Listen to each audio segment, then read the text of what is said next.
across America, ladies and gentlemen. Phillip Fisher is with us tonight.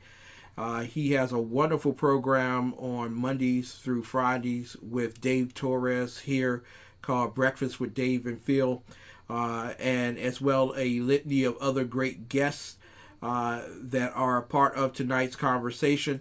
Let me just introduce to some and present to others. Phillip Fisher. Good evening, sir. It's a great honor and privilege to have you on the air with us tonight. Thank you. I'm honored to be here.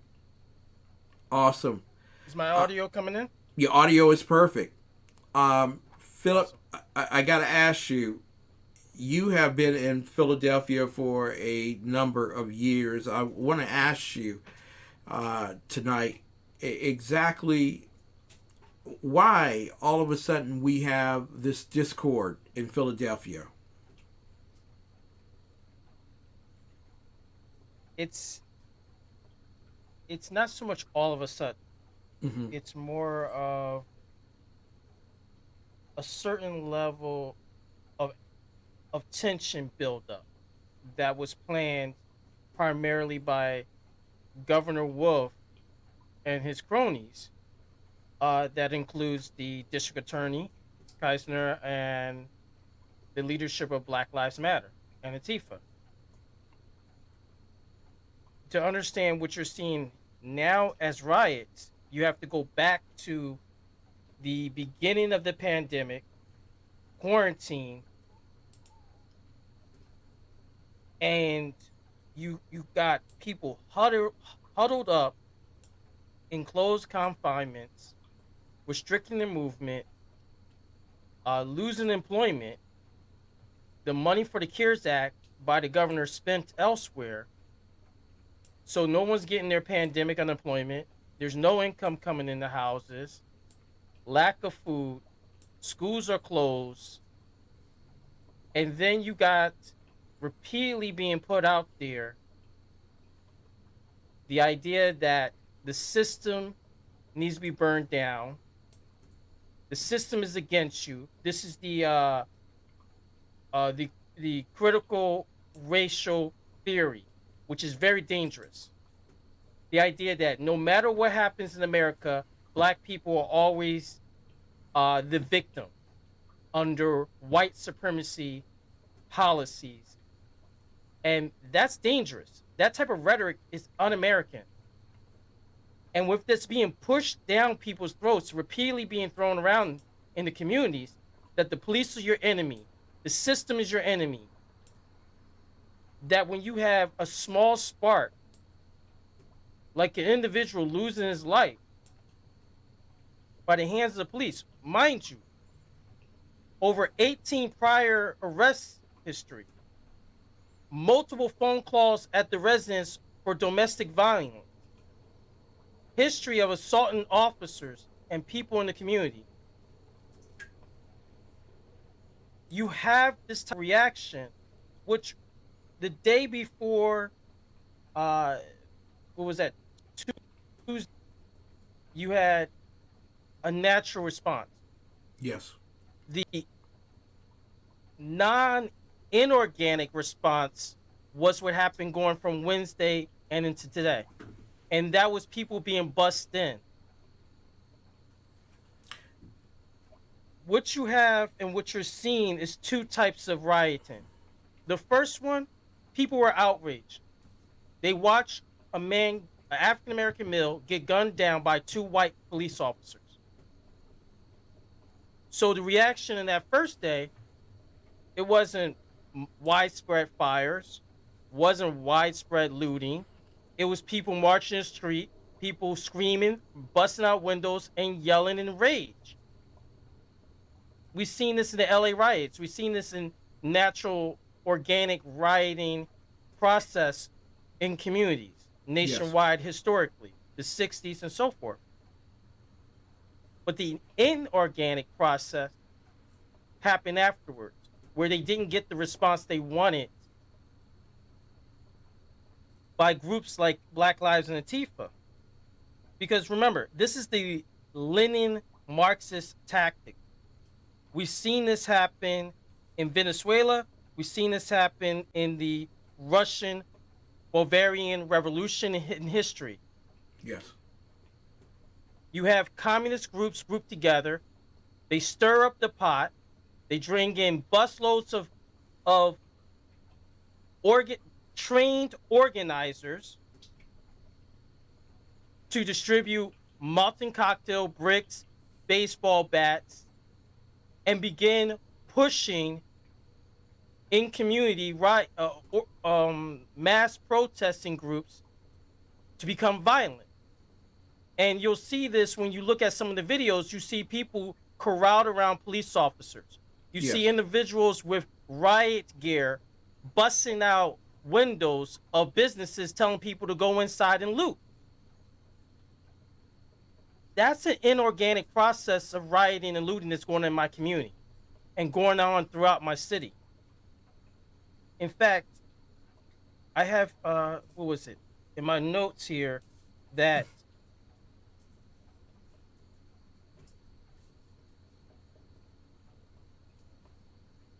you had at 11:56 kiosks from SEPTA started being reported to be exploding.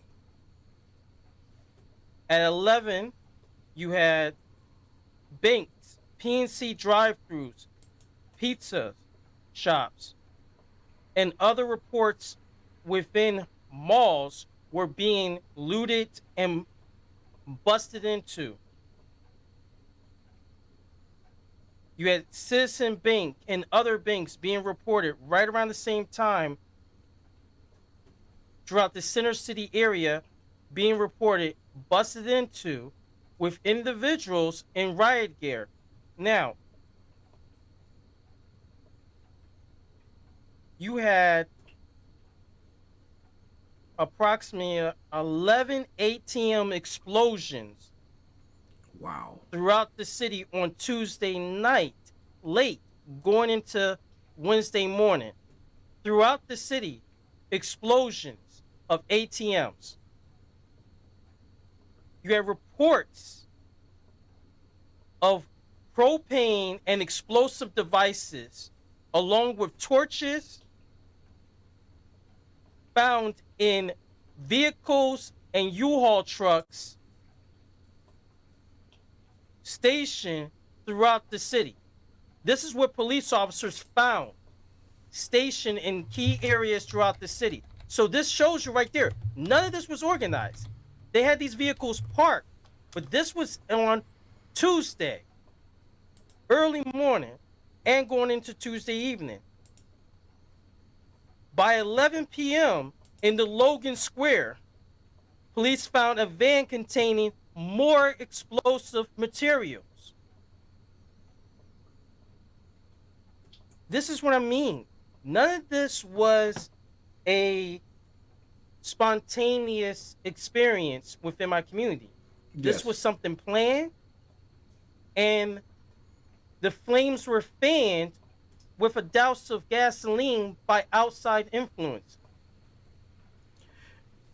Pastor Fisher, you have brought with you tonight, and I thank you so much for organizing the Tuesday conversation that we had with Jacqueline and Officer Ramos. You have two great guests with you this particular evening. Can you introduce both of those particular guests for me? Yes, Officer Ramos is one of the most sublime, God-fearing men who, unfortunately, our city lost part of their ranks as a police officer. He's a retired police officer, but I believe that it does our cities and our streets an injustice with him no longer on the police force actively. And Miss Jacqueline had been a tremendous blessing in many ways to many communities throughout the country. And we Well, also have mhm. Mr. Orlando Acosta, who ran for office as an independent candidate and because of corruption within the Democratic circle, was removed off of the ballot. Uh, Ken, did you get him on your connection? Yes, Orlando Acosta is with us tonight. We have him on our connection. Awesome. Jacqueline is also with us tonight. Let me greet Orlando. Good evening, sir. It's a tremendous honor and pleasure to have you on the air with us tonight. Thank you, sir. I appreciate it. Let me make one correction. I never made the ballot. I just want to make that. I was attempting to make the ballot, and due to Democratic forces, they made sure I never made the ballot. Oh, we'll talk about that in just a few. Jacqueline, who was with us on Tuesday night, who I put on the spot at the very end of the show, thank you so much for being back with us tonight. We love what you do. It's great to be here. Thank you. Awesome. Uh, Now, we don't have Officer Ramos at the moment in the other site. Hopefully, he will be coming on board. But in talking with you all tonight, I want to make it abundantly clear that our interest is not to give answers. Our interest is to give solutions. And often, when you listen to the other channels, the other networks, individuals find it very easy to complain and to give comments, but never a solution to the issues at hand. I want to talk firstly with you, Mr. Acosta. You have felt the pressure of the Democrats in Philadelphia. Most people would think, wait a minute, it's a Democrat city. Isn't the Democrat city trying to help everybody in Philadelphia? You would think so, but that's not the way it is here in Philadelphia. Basically, number one, I'm disabled. I'm in a motorized wheelchair. I've Yes. been a community advocate for about 12 going on 13 years. Um, I was fortunate enough to meet Pastor Phil through David Torres, which is a friend of mine for about 10 years now. So this is actually the second time that I ran for office, and the Democratic Party has made sure that even not me winning or just being able just to run and have my voice heard and different issues that I wanted to bring to the table. So they just negated me two times, but this is the most recent. So Wow. Now, you being a disabled individual, most people would think there's nothing that you could bring to the table. We got to help you. What is your message back to individuals that say that kind of thing? but basically, in the last 12 years, I've wrote legislation. Most of the time, where you think your legislation it comes from your politician. That's not 100% true. A lot of the legislation that you see that they write comes from people from the community, but I just happen to be fortunate enough or just had the mindset where I was sick of hearing the Democratic Party or any politician at this point saying we're working on it like we have systemic issues with our school districts. So many times I will go to community meetings and ask state legislatures, what are you going to, what's the fundamental gap that keeps Philadelphia schools, without resources. So when one day I just heard the politicians say, "Well, look, we're working on it, and we'll get back to you when we got it done." Well, this one particular time when I took the group of family members down, I mean not family members, but Yeah. community members down to her, And when they were speaking about that, then I just said, that's enough. And I just got mad and I got on the bus, got back home, called a friend of mine to help me put together my first piece of legislation. That first piece of legislation was figuring out the fundamental resource mending of what and figuring out solutions of how to fix the fundamental gap. So, in about 2 weeks later, I had the legislation piece done with the fund and helped me out. We ended up circulating it all the way to emailing it to every legislature in the House, and on the result of that, it ended up had half of the legislative body wanting to meet with us to see how this legislation could be ended up being worked together. Exactly. So So it never it never that my name never got put up once they started using the legislature. I got pushed out of the whole concept after they gravitated to it. and see, a lot of people don't understand the mechanics of what goes on in their capitals, at their city councils, and so on. Um, but often Right. the external sources are the institutions which are viable in terms of creating the legislation. That creates its own frustrations for people, because it seems to be taken out of the hands of the people and put in the hands of lobbyists and other groups. Jacqueline, I got to ask you here in terms of the frustrations, are there additional frustrations that are felt on the streets of the city of Philadelphia and other cities like that across America?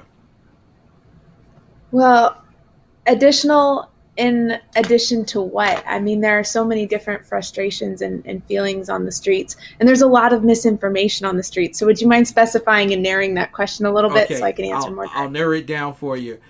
In the sense of why are we at a point that a policing event becomes the catalyst for us having a riot in the first place?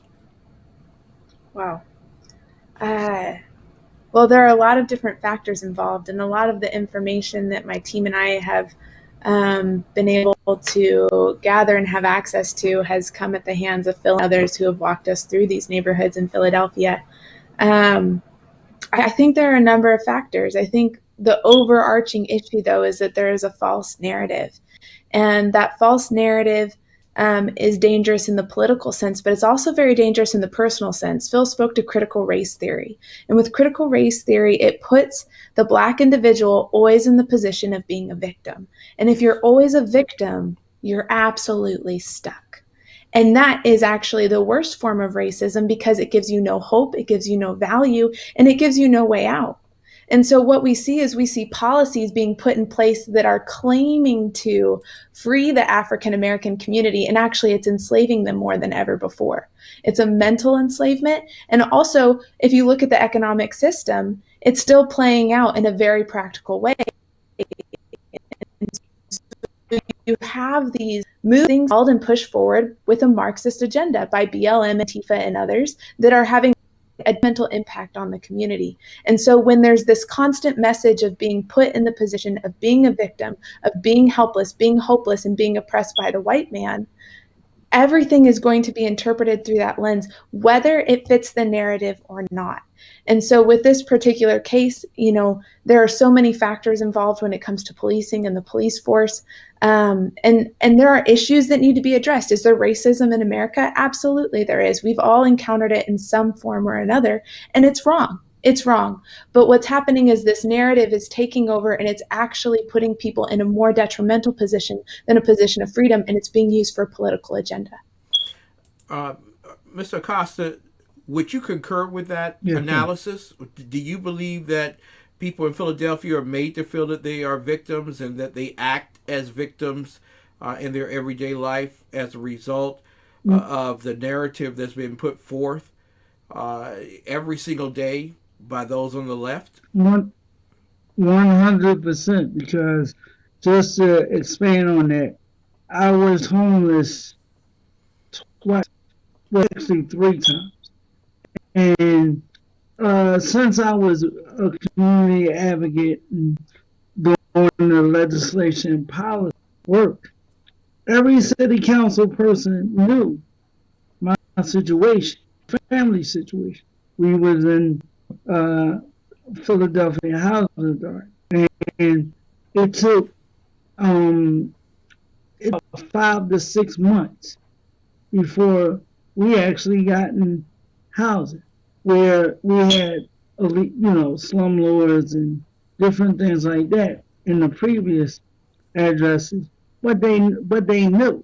But because I spoke against, I believe myself, I can't say for sure, but I mean, it don't take anyone 5 to 6 months. Um, Once you've been illegally put out by, you know, landlords that don't want to keep their properties, Mm-hmm. up to par and put out on the street, and my wife and me and my kids, we split up for 4 to 5 months, and no one really had too much space for me, so I was living in a Dunkin' Donut on Cecil B. Avenue.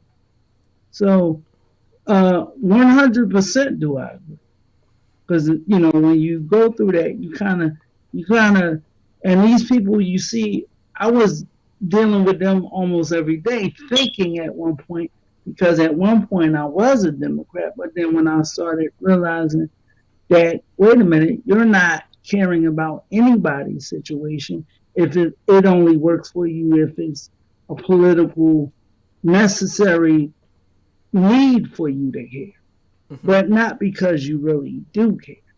So do you believe that the Democrats have set up the system for housing and taking care of the poor, uh, pretty much set it up in such a fashion that you would be made to feel needy and made needy to the state in order to just get by? Is that what you sense? They were not trying to help solve your problem, they were just trying to help you be dependent upon them. Yeah, because I mean, listen, my mother always taught me, do whatever you can do for yourself or whatever else. So whatever I could do with my mind or with my thoughts, that's what I did. Because I wasn't going to be basketball, I wasn't going to be a track star, I wasn't going to be a football player. I would have. Yeah. Reality is what reality is. So so when you go to them, start putting together policy, when you start, trying to map out a way of life and politics and different things, advocacy work, and trying to create something not only for yourself but for your neighborhood, your community, just so everyone can live better.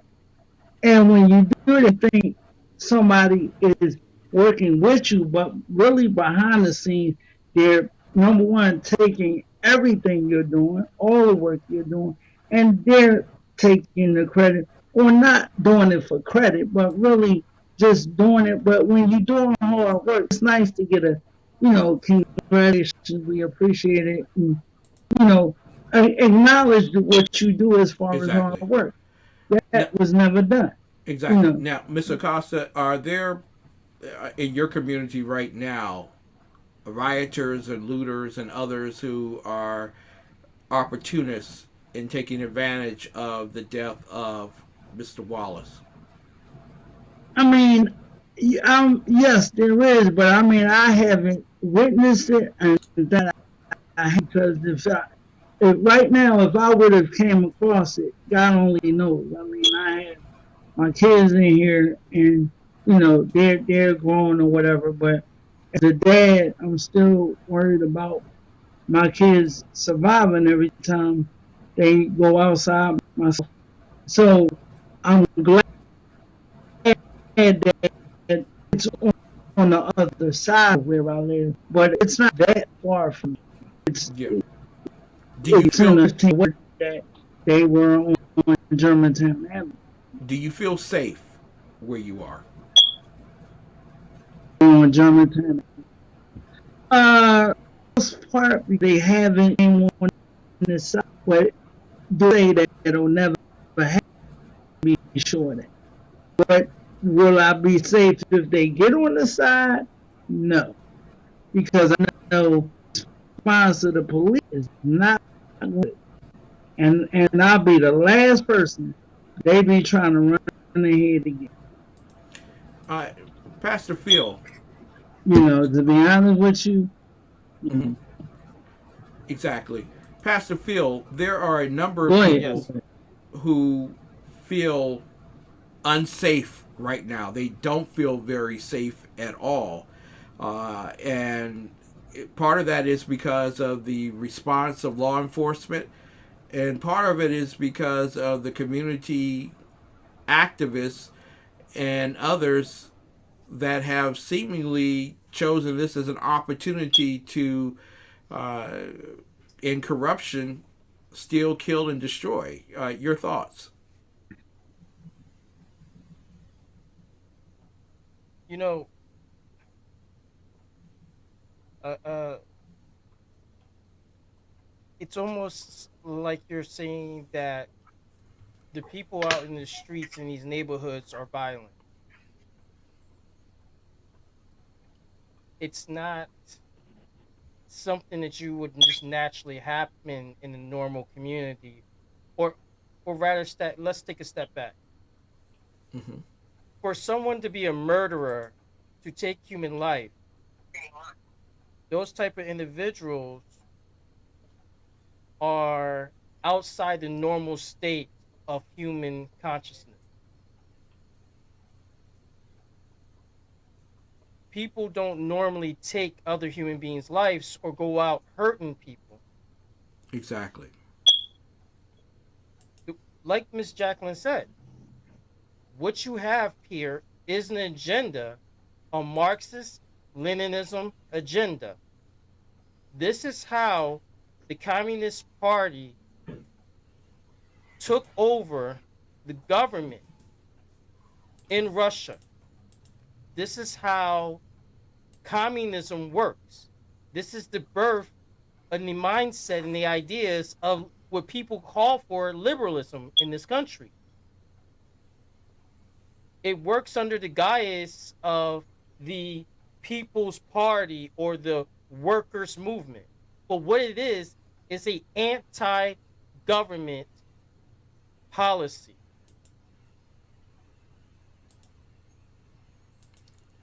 Now, It's I have to ask you here, do you feel safe where you are? And is that because of law enforcement that you don't feel safe, or is it because of how community activists are responding that you don't feel safe?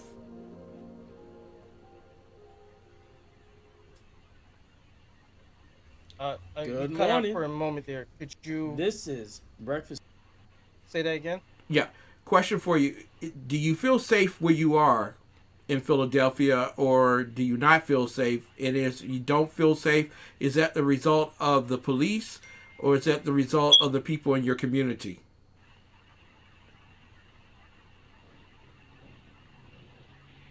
The reason I don't feel safe in my community isn't because of the police. Mm-hmm. And it's not because of the people. I don't feel safe in my community because of policy that causes bad cops to exist on the force in my neighborhood. It's because of policies that causes people, that causes individuals in my community to still be on the streets, Mm-hmm. causing conflict. I don't think the kids on the corner right now are bad kids. Yeah. I could just take this camera outside and talk to them if you want, or invite somebody off the corner who trapping right now, and you'll see that they're not a bad person. Because the reason they're on the corner is because they're hungry. The reason they're on the corner is because they don't have income in their home. The reason they're on the corner is because they don't have a home, and the trap house is the only place they can stay at. These individuals are a product of bad policies from politicians who want to push a socialist agenda in my community. Mm-hmm. From individuals like the district attorney here, who's been literally attacking the police officers for arresting Black Lives Matter protesters, for literally protecting the drug dealers in my community, the pimps in my community.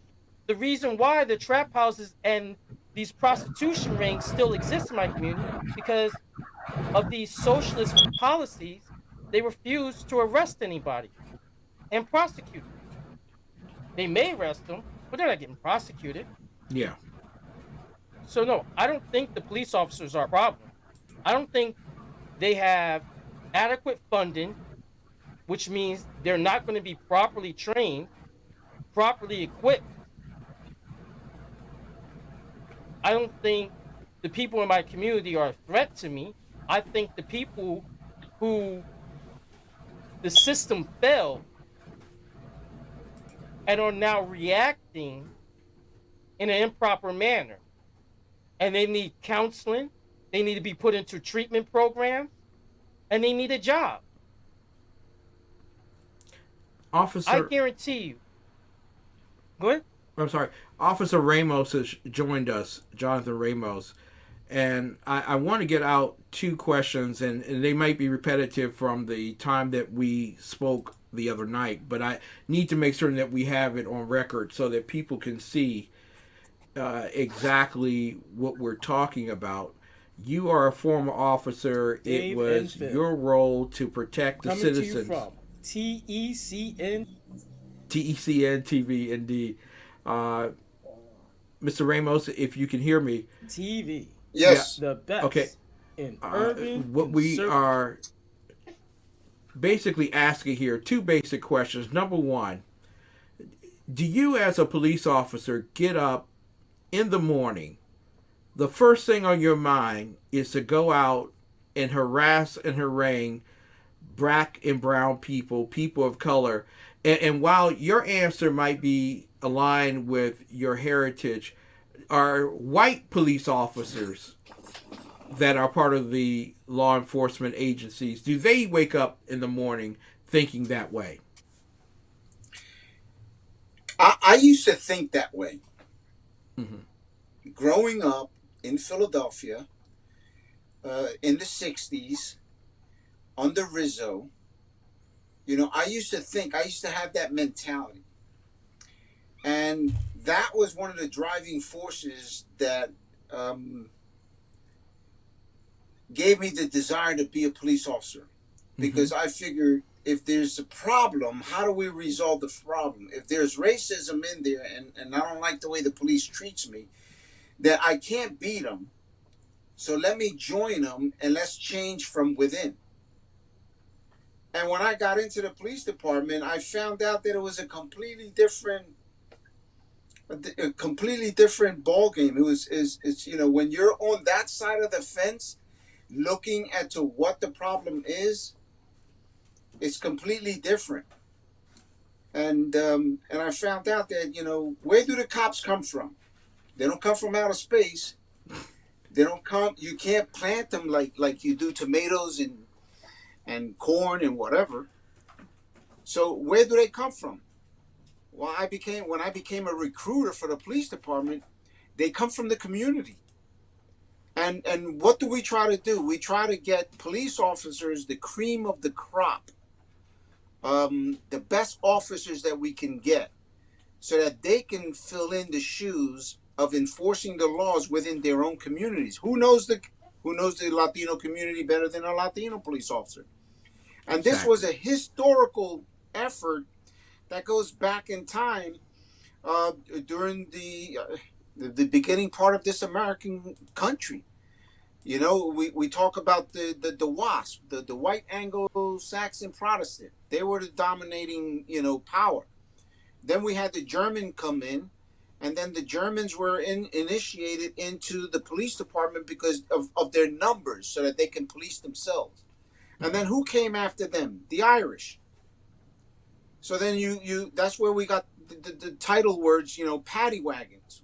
Why? Because we got a wagon full of drunken paddies. Isn't that what the Irish custom is? That's what it little was. name. Yeah. So I started to learn the history of the police department. I says, wow, if you look at the movie Gangs of New York, Yes. that's a very eye-opening tool there that shows you how the police was picked to police certain racial entities in the community. So why we got the Irish? We put the Irish to work with the Irish, and then after the Irish, who came? The Italians. And then after the Italians, who came? The African Americans. Then I did a study on the number of police officers when they're recruited by races and sexual preference. Well, listen, males, females, black, white, Asian, Latino, and you get the complete breakdown like that. And when you see those numbers according to the years of the recruitment efforts, it gives you an insight as to where police officers come from. So that there debunks, all this systemic racism and everything, because you see as time progresses how the populations grow, and according to the way the populations grow, we adapt and we improvise and we implement police officers to attend to their issues. What I found very interesting is the politicians' policies. Exactly. They're the legislators. They make the laws. They make the rules. Every city, every council, every county has what they call, the city charter. And upon those city charters, they change the rules. So now, the Germans were the first ones that were in the police department. They dominated. After them was the Irish. After the Irish came the Italians. After the Italians came the blacks. After the blacks came the Latinos. So now I looked at the political process of how everything was going. And what I noticed was that Germans were allowed to get involved in the political part. The Irish were allowed to get into the political process. And the Italians were allowed to get into the political process. Hence, we had Frank Rizzo, Yes. who became the mayor Of Philadelphia. That's right. of Philadelphia. Okay? And then you look historically how their descendants, because now once you're the immigrant, you come in, and what better advantage? You use law enforcement. Why? Because you have to learn the laws of the land in order so that you can act and become a productive member of society. So the Germans knew about it. So they knew it's a rough job, but they taught their children, their descendants, about law and order. And now that you got a steady job, you teach them law. They go to law schools, and then their children got involved in the political process. Hence, the Irish were allowed to do the same thing. Yeah. Then the Italians were allowed to do the same thing. Now, when it came to the blacks and the Latinos, who changed the city charter to prevent us from elevating to that? So now, in Philadelphia specifically, I remember because I had a meeting with John Street one time. Yes. And in his office during his political campaign, I admired him. I told him to his, face to face, a conversation. I says, you're my, you're somebody that I look up to, because I remember as a teenager growing up, you was in city council fighting fist to fist with the white guys. Mm-hmm. They would call you nigger, excuse the French, Yeah. and the other ones would call them crackers. And it was on live tape on TV. And I had this conversation with him. And I says, We have adapted and we've changed, and now it's the Latinos here. So the blacks, I commend them because they fought for that right. Mm-hmm. They had a lawsuit against the police department, and they had a consent decree. The consent decree is a process that 10% of the African Americans, of blacks who apply for the police department, had to be hired. So 10% of 20,000 is 2,000. Yes. When you look at the historical facts, you'll see for a 10-year period that the numbers of black police officers increased.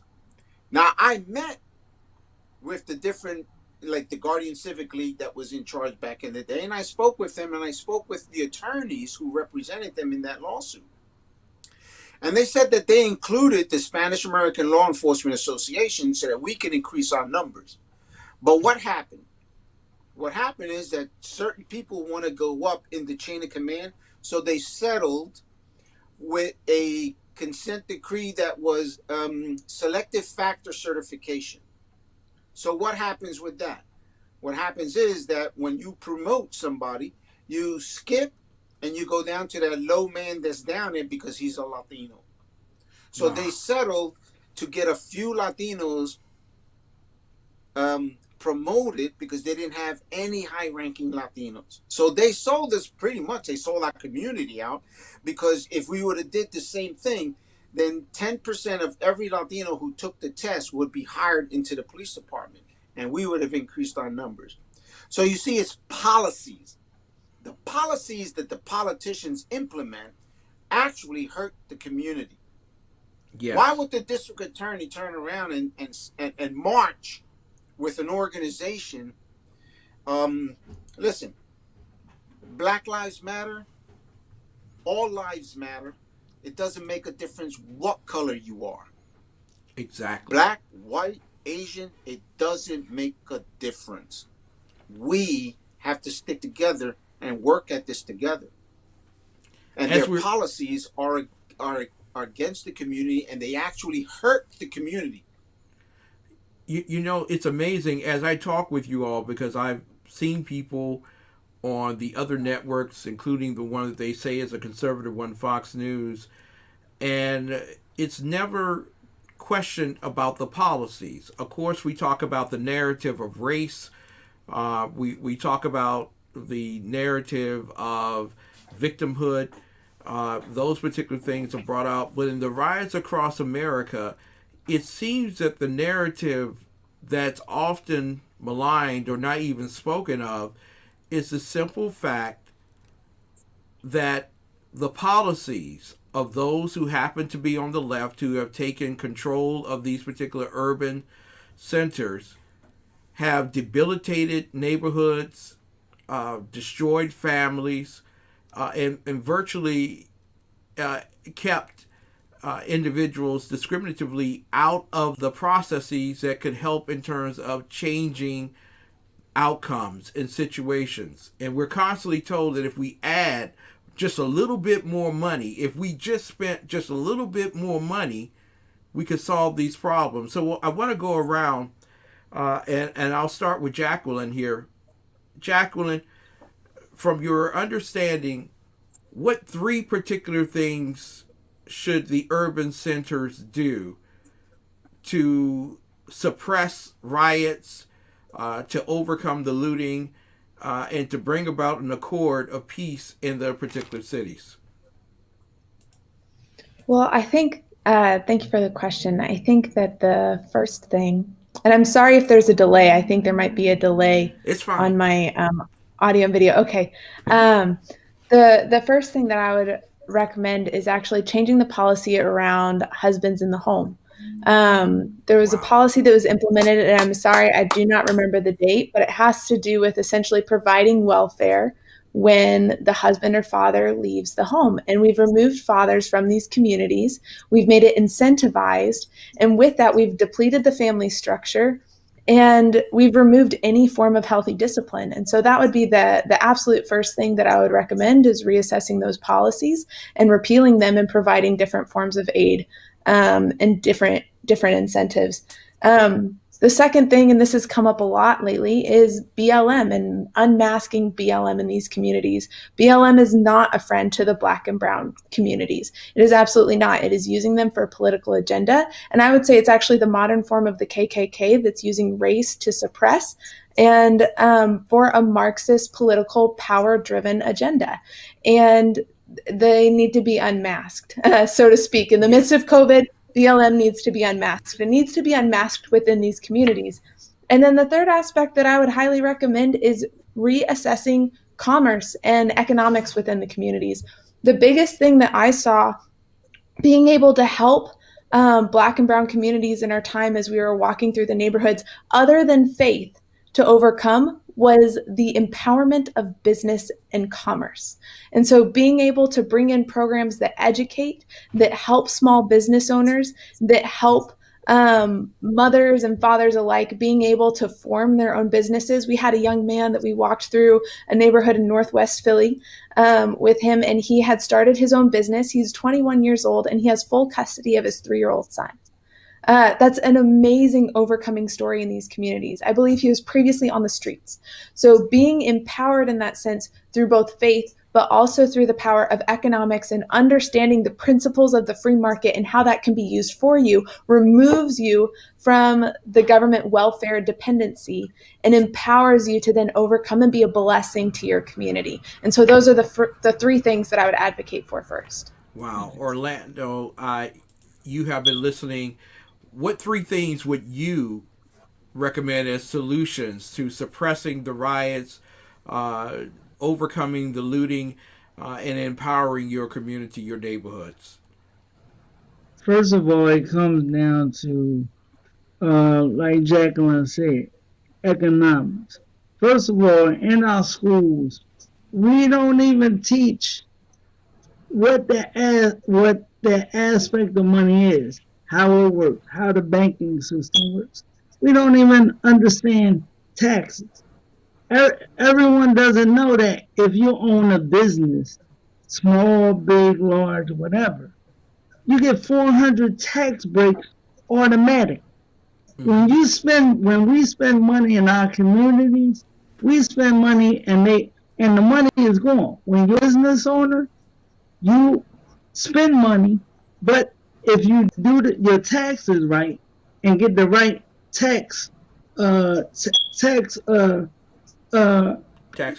preparer, yeah, you get 400 tax breaks right from the beginning.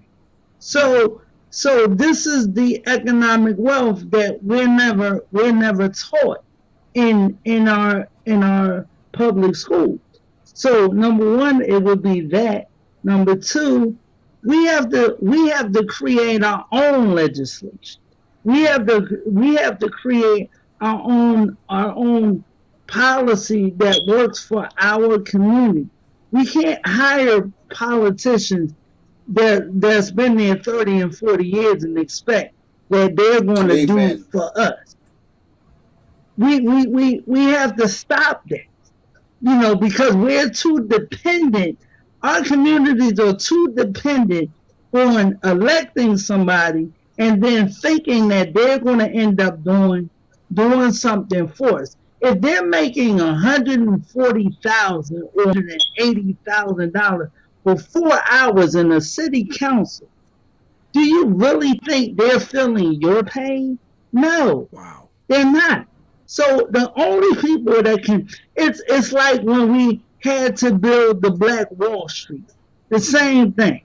That's where we need to go to get the fundamental business people together, all the educated minds together, and start impacting our own communities in that way, and building our wealth that way, and being self-sustaining.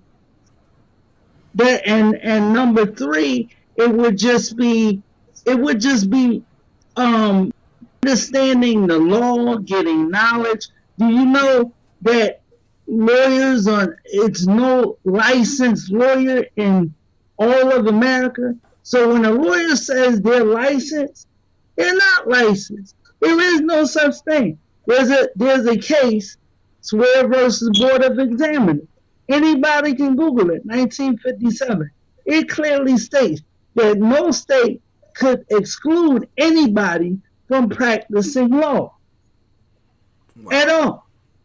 So when people say, "Oh, I'm a licensed this," or it's difficult to do cases. It's not. It's just you have to learn it. You have to anything that you learn and you repeatedly learn, your skill will build up. You will learn it. It will become second nature to you. That's Exactly. anything. Exactly. So we have to get rid of all these myths. And yes, it is difficult. I'm disabled. And but I never let that stop me. And thank you to everybody. Thank you to you and everybody that helped me in this process, especially Pastor Phil, Jackie, you as well, sir, because I really appreciate you having me on tonight. Awesome. Uh, Officer Ramos, um, I got to ask you here before I ask you to give the three solutions. There are lots of individuals who have been profanely uh, disenchanted with the police force. And so they see that every time a criminal or an alleged criminal draws their weapon against a police officer, the police officer shoots to kill that particular individual. I want to ask you before you give your three, was the homicide that took place with Mr. Wallace on Monday justified? And then, secondly, is it wrong for community activists to preach citizen justice reform while encouraging the citizens to resist arrest? Well, it all comes down to the policy makers, Mm-hmm. which are your politicians. Yes. They establish the rules, and then they call them laws. And then they establish the policy on how to hire the law enforcement entity to enforce their laws. So when they enforce these laws, it's a simple concept. The best way to explain it to everybody, I want security for my property and my family. So I go out and I buy a canine and I Yes. train the canine. And now that canine is on guard duty. Now you come into the property or you come in here or near the family or near the business to start something, I give the dog a command. What do you think the dog is going to do? The dog is trained to use the tool that he has, which is his teeth. So he's going to go out and take a bite out of crime. Isn't Yep. that McGruff? Okay. So now you initiate a policy. That dog is trained for doing one specific job. 911 is to save a life. Why are we calling 911? Who has a call center? The city, the politicians. They initiated the 911 system. Now, why is the call going out to the 911 system and then you send the dog out and then expect the dog not to bite somebody? Yeah. It's impossible. So now, why didn't 911 channel the call after so many numerous calls if they know what the problem is? Why are you going to send the dog out to go bite the client? You have to send the appropriate procedure. Now, if it doesn't work, it's just like we used to get a call for to us to support the 911 system when the rescue goes out. Yes. Well, when rescue goes out and they got an irate individual who doesn't want to receive that rescue, now they send the police out. Now we're supporting the fire rescue and the ambulance so that they can do their job. So it's all about the policy. You enacted a policy and then you sick the dogs on them. And then you blame the dog for biting somebody. But wait a minute, you sent the dog out. You only trained the dog to bite. You don't train the dog to nip. You don't train the dog to bark. But what do they say? A dog that barks does not bite. Why? Because he's too busy barking.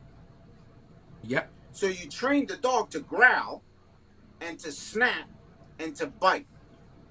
So now you want to complain about how you trained your dog. Whose fault is it? It's your fault because you got the dog, you purchased the dog, you maintain the dog, you feed the dog, you train the dog, and then you have insurance to cover your dog in case he bites somebody accidentally.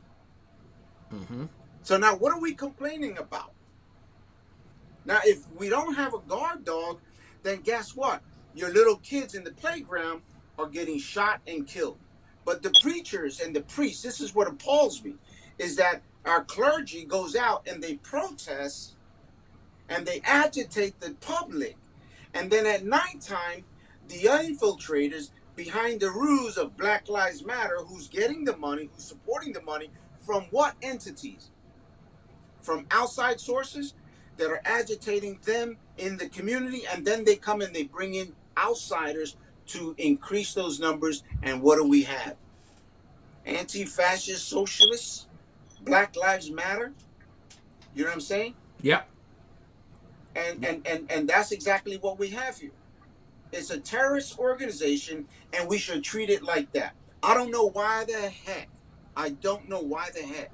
Congress does not enact legislation and declare war on these terrorists that are being supported and funded from outside entities other than this country to come in here and provoke this. As far as I'm concerned, cut the dogs loose, pick them all up, charge them, and send them to Guantanamo Bay. Bingo. That's what the people need. Bingo. What 3 things do you recommend in order as solutions to make certain that we reduce the riots, that we overcome the looting, that we empower the neighborhoods? Listen to what Jackie said, I agree with them 100%. And what Orlando was saying, we lost 3 generations. I don't care what anybody says. You got 3 generations out there that they're completely gone. Yeah, they're gone. That generation, we're gonna have to fight them and put them in their place. There's no ifs, ands, and buts. It's like coming home and the kids are running ragged, trying to take the belt out, whip some ass, and put them in line. there you go. Plain and simple. Can't control nothing out there. They're your children. We love them. We got to do it with compassion. You know what I'm saying? Yep. But we have to have a safety net. So everybody hit on the topics of economic growth, education, and morality. So I'm pro school choice. We got to start giving the family members the choice how their children are going to be educated. The economic impact is the same thing. All the stimulus money that came down here to the community, it didn't come down here in no other way but through rich people and through nonprofit organizations, but the little guys didn't have anything. Yeah. So we have a system that it's already implemented. How did they get everybody a stimulus check? They told everybody. I know people who never had a job and they claimed that they were sweeping and picking up, making little ends meet, and they were eligible for that $600. So that means that they had to register with their state government unemployment, pandemic unemployment. Then, in order to certify that, they had to go through the career link centers. So they're already in the system. So now they have a job skill, a name, social security number, the whole 9 yards. It's not about reinventing the wheel, it's about perfecting it. The next stimulus package shall actually go directly to the people based on their skills and then get their butts out there to work. Right now, Philadelphia is going through a disaster. Who's going to clean this mess up? The city? Well, let the city, if these people are going to get that $600 stimulus in the next pandemic, the next stimulus package, well, that package goes straight through the unemployment, through the Career Link Center, and let the city hire all of these community people to go clean up their own neighborhoods and pick up all the trash and everything else. So now they're temporary workers under the city plan. Mm-hmm. And then the fees, the salary is being paid by the federal government. That's the way they should be sending the funds down here directly to the people. It's about a point of service. There you go. Get people out of the house and get them to work. Amen. Phillip, you are responsible for putting together this cadre of great advisors and consultants from the community. I got to ask you here, number one, and giving you an opportunity to reply to the fact that Officer Ramos says that the clergy are instigating rather than evangelizing. Give you an opportunity to respond to that. And then secondly, what are the 3 solutions you think should be implemented in order to reduce the riots, to overcome the looting, and as well to empower the neighborhoods? A simple answer to all of that would be we no longer have Christ in the system. Mm-hmm. That sums it up. Bingo. So put Christ back in the church, put Christ back in the schools, put Christ back into the workplace, put Christ back into life. That works? Yeah. When Malcolm X was cornered and questioned on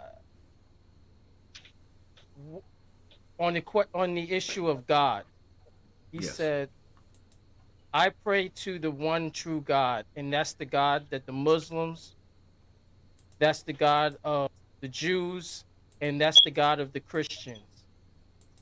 And that's our God. And he summed it up really simply as that. And when he was backed into the corner again saying, what you're talking about radical ideas, he says, I blame the issue within the communities when my people say we don't have jobs. Well, if an immigrant comes into the country and they take nothing and make a multi-million-dollar company, then that means the opportunities are here in this country for my people. Yes. And I recently was talking to Officer Ramos and a few others about that speech that I had recently listened to, and I thought about it. I was like, he's right.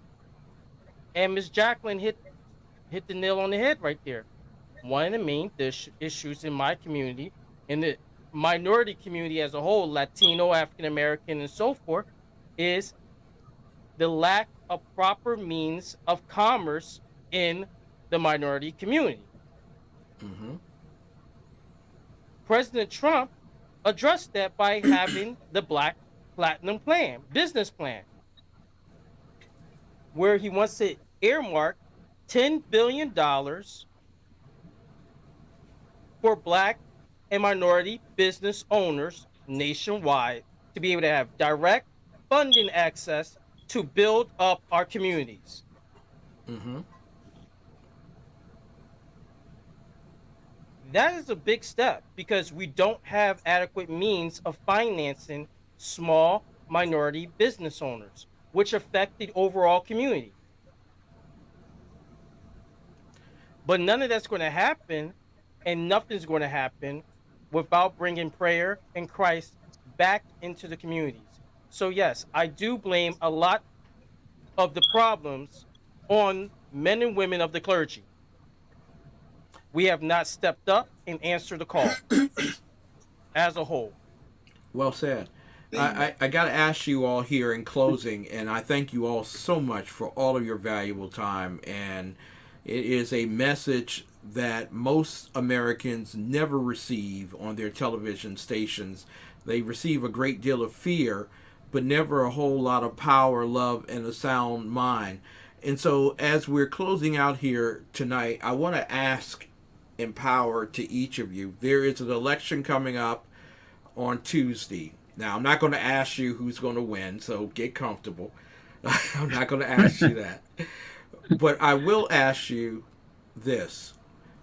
I have intercepted communiques that Antifa and Black Lives Matter are planning, win or lose, but especially if Joe Biden's lost, to begin rioting the night of the election across the country, not just in DC and Philly and New York, Brooklyn, but also in Chicago, in Atlanta, and in Dallas, Los Angeles, Seattle, Portland, and other Kansas City and other places around the country. And they actually have a schematic, a plan of action to make this happen.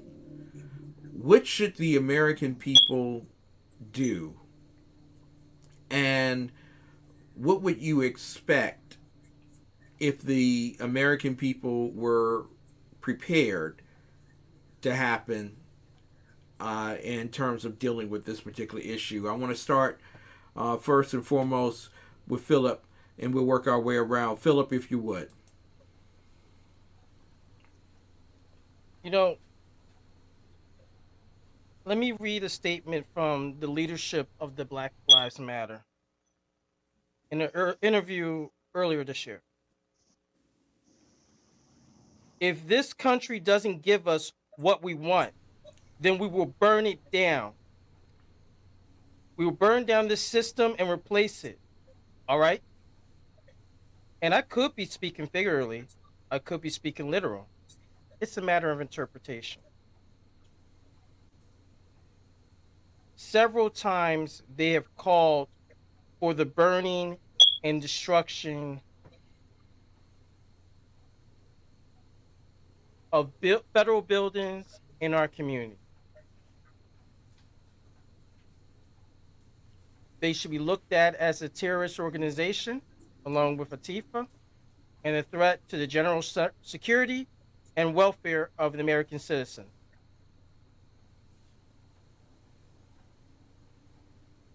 There's so much that can be said about your question. Mm-hmm. But if Joe Biden loses this election, which I think he would, we will see mass hysteria from the communist Marxist movements.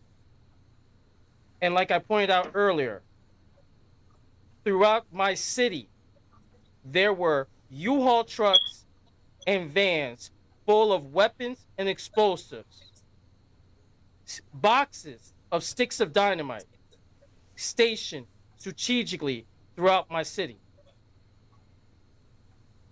Yeah. We cannot continue taking these people as if they are a peaceful movement. The leaders of Black Lives Matter are professional organizers and activists of the communist movement, of specifically the Marxist legacy, who backed and organized for the Venezuelan dictatorship. Mm-hmm. And they came out publicly on that.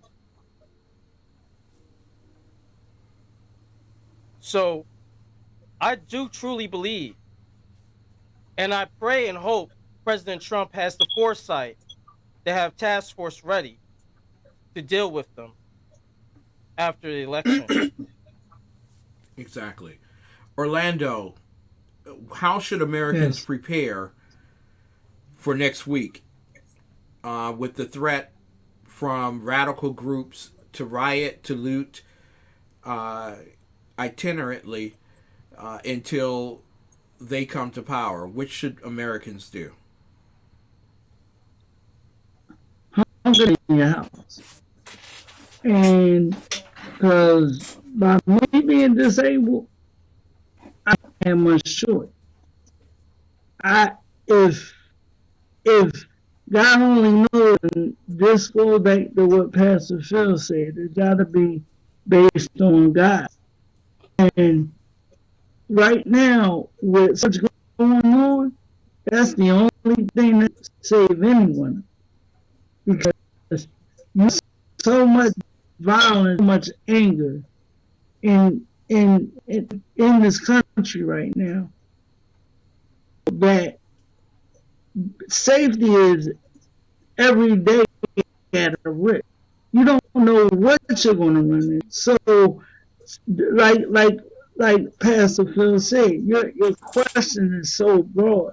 But I know for me and my family, and to say about my day, I can't really protect my family.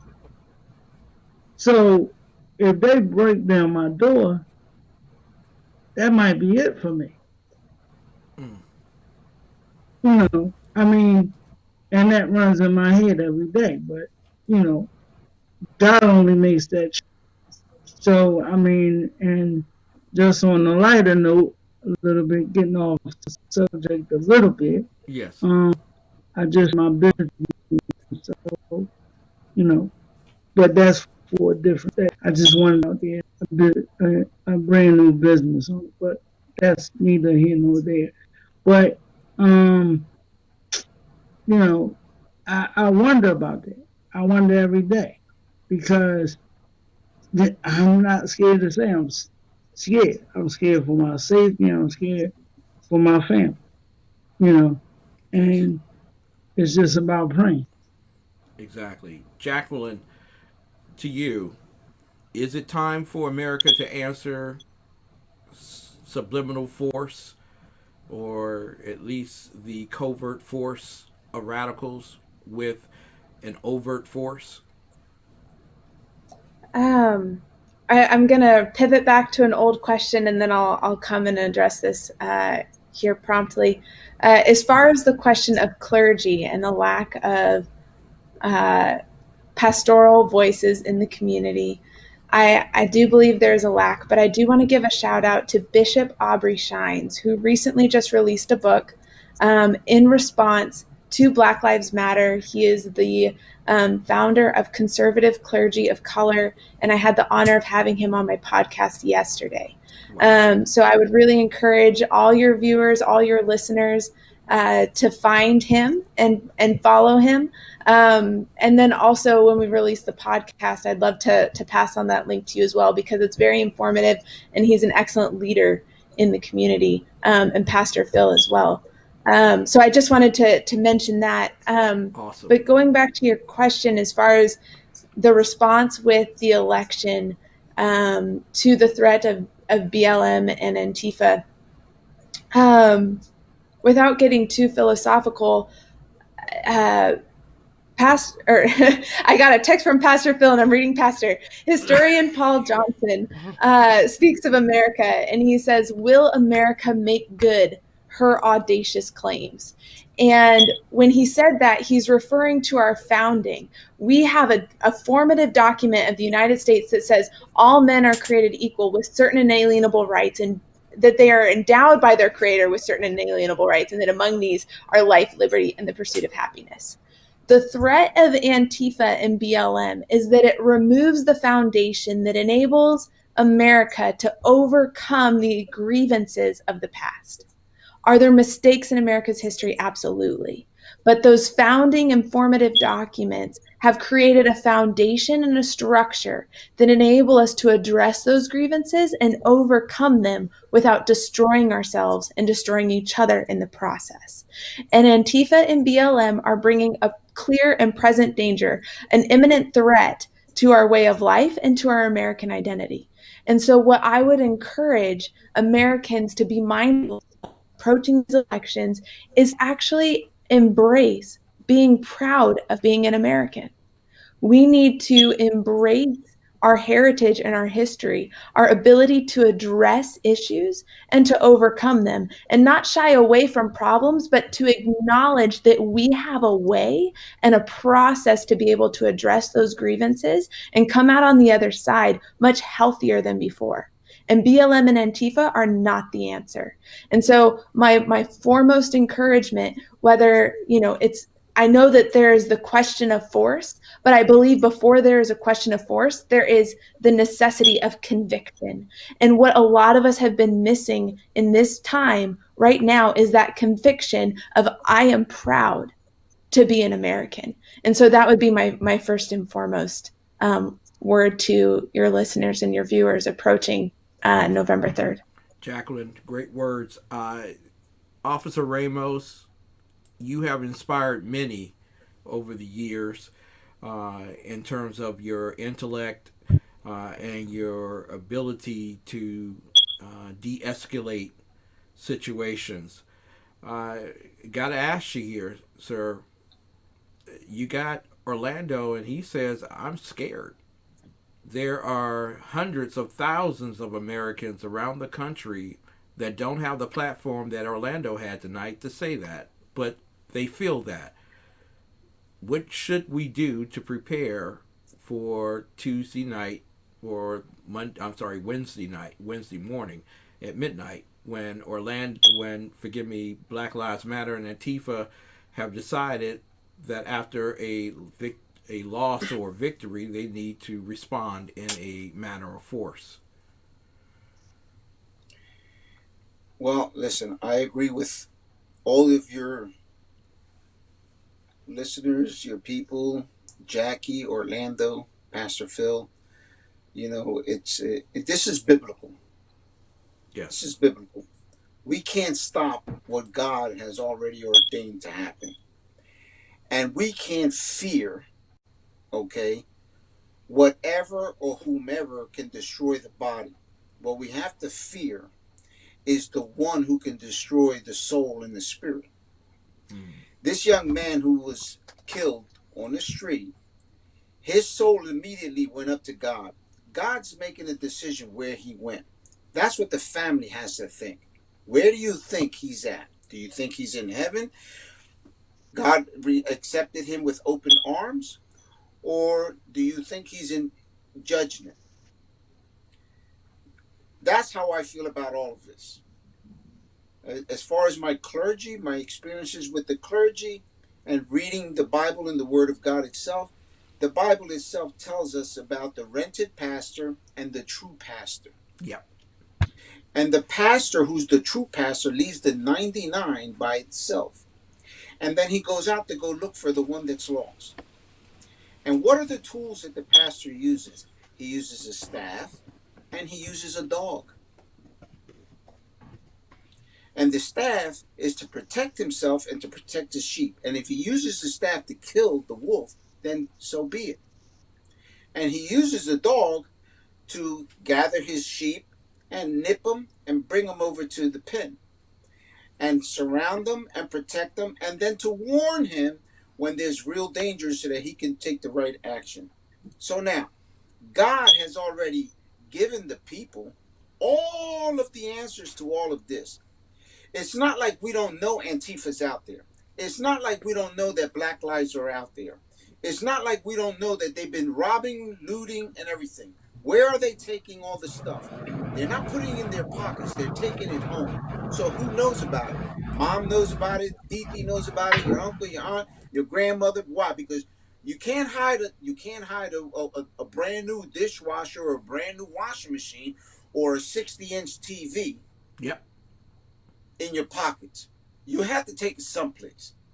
And they're selling it. Look on YouTube. They're selling it. They're selling it on the internet. So you can track it, you can find it, you can settle it. If we know what was going on, this is what I advise. It's specifically for our disabled and our seniors and our most vulnerable.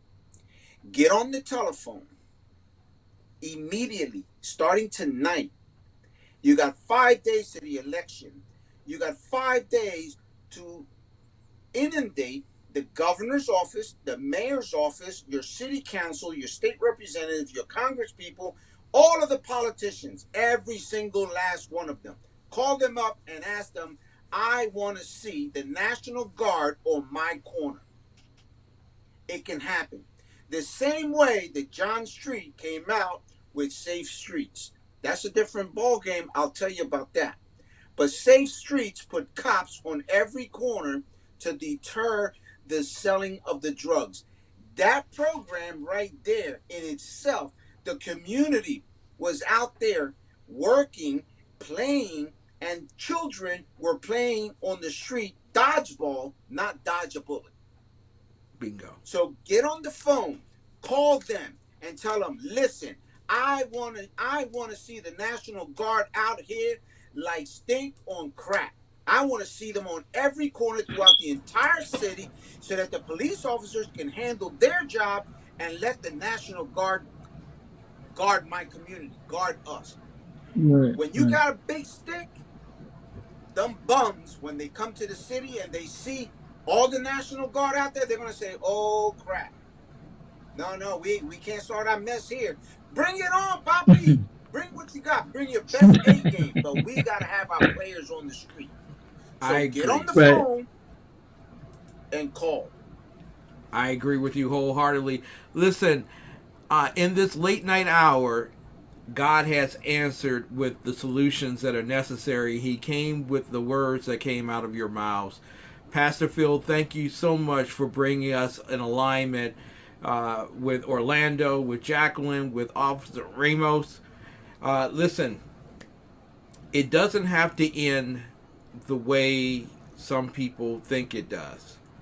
Being proactive, being ready to make the changes necessary to improve our Exactly. communities and to remove our dependence, forgive me, not just off of poverty, not just off of government, but also off of ideology. It is time for us to walk away from the party that has single handedly kept us underfoot and to begin to walk in the light that Christ has given us. Ladies and gentlemen, thank you so much for being here. We will be covering Thank these you. things from now on. This will not be the last time you see this assemblage of great men and women from across the country. Listen, riots across America, we can put an end to it tonight. It is very easy. It means get on the phone, call your governmental servant leader, and tell them to put the men and women on the street that need to be here. Tomorrow night, ladies and gentlemen, 7 o'clock, town hall on the media's sexualization and abuse of children. And it will be featuring Dr. Judith Reisman of the Reisman Institute and John Euler of Church Protect. Yes, did you know that 40% of the sex offenders in America actually happen to be in America's churches? Bet you didn't know that. Ladies and gentlemen, I want to thank everybody here. Jacqueline, Orlando, Pastor Phil, Officer Ramos. God bless you all. Thank you so much for staying up with us tonight. Good night. God bless you all. We will see you tomorrow night, 7 p.m. God Thank bless you. you, each and every one. Thank y'all so Thank God you. much. bless. Thank God you. bless. To Thank God you. God be bless the you. Thank you. glory. Amen.